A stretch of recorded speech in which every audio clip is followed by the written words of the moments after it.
Okay, so now that you're ready to pour the impressions, you got to remember, PVS material has a lot of surface tension. So you got to use some kind of debubbleizer to break up the surface tension. You can use a water soap solution, or you can use a disinfectant that we have here. This particular disinfectant has debubbleizing agents in it. So I'll spray that. And of course I would have to rinse it. I can't just leave it like that. So I'll rinse this off very briefly.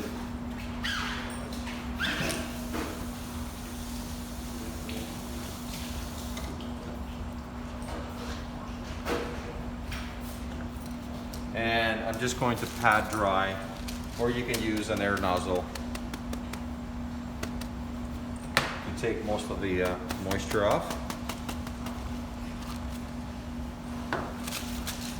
So in terms of the stone mix, again,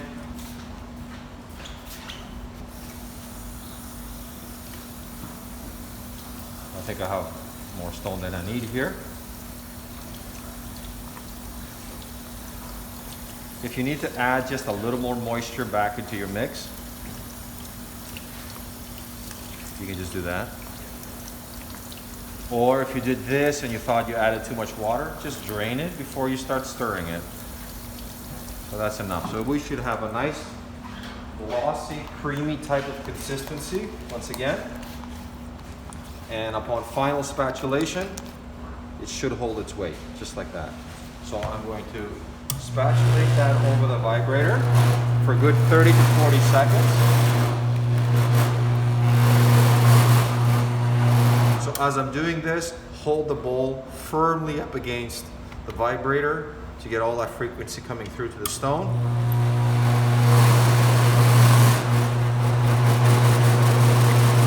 And vigorously mix it together.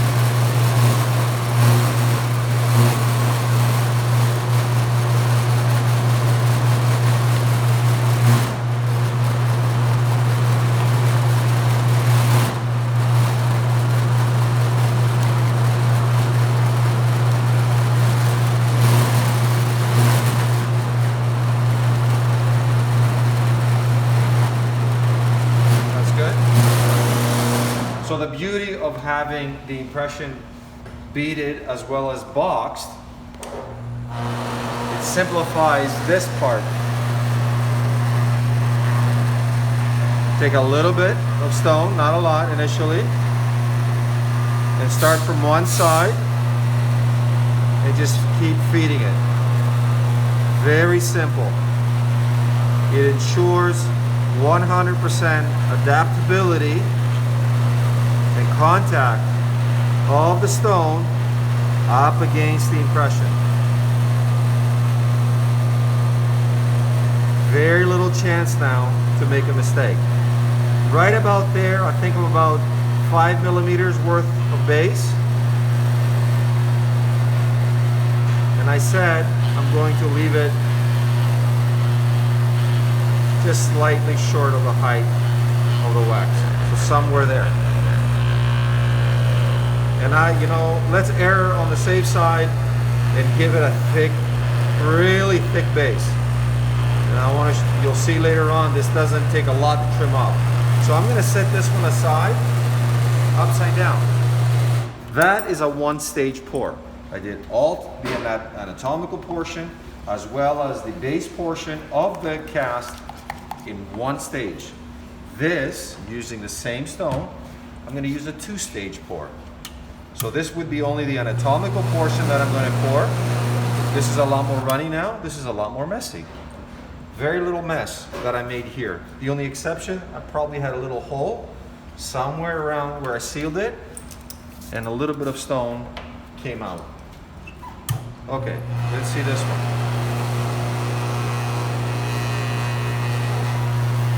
This one I can't really use the frequency of vibration that I used on the other one.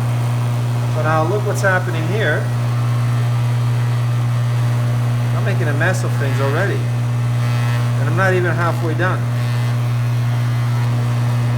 So you see the idea here. This could work, but it's not as clean, as effective as having beading and boxing. But nevertheless, just to distinguish the difference between the two, now I'm going to take just a blob of stone like that, and I'm going to vibrate. I'm tapping against the periphery of the impression. And you can see the excess is just going to fall right off onto the paper towel. And I'm going to scrape away the excess so it looks like that. Turn it over. I'm holding the underside of the denture.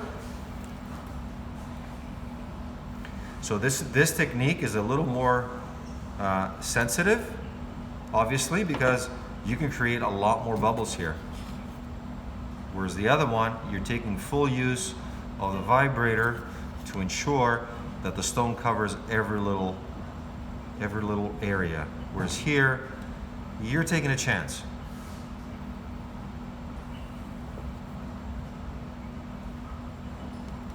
And also I'm getting stone on top of the teeth. So now my hands are dirty. I'm looking for a spot to grab the acrylics, the denture or the custom tray underneath if you're working on a new case. So I think I got it as clean as I possibly could. So from this point on, I'm going to bring it over here, lay it on the bench, clean off my hands somewhat. And then I have some more stone here. And I'm going to take some of this stone and build up the retromolar pad area here. But I don't want to disturb it too much. Inside here. Just building it up ever so slightly. And if you get the camera on this side, I'm just going to swing this over a little bit.